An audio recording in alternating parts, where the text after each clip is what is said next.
โ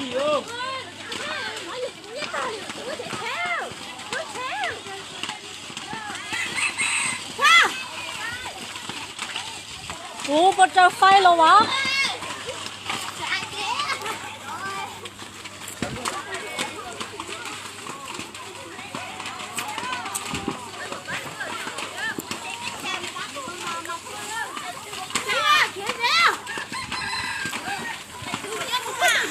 ทุกคนไฟไหม้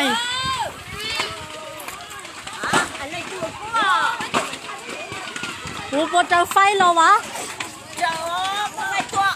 แป๊บว่าเขาเอาตัวต้าแต่ชินุอีชินุปกูเจ้าแล้วน่ะเนาะ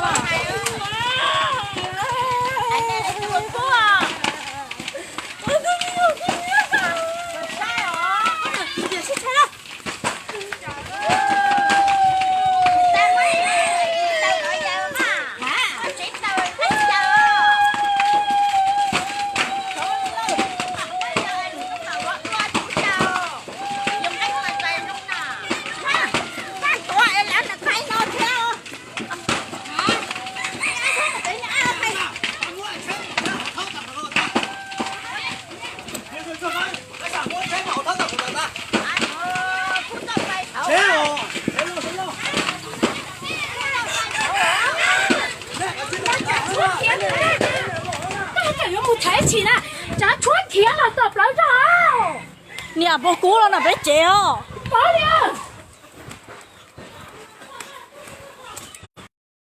อ๋ออีชิ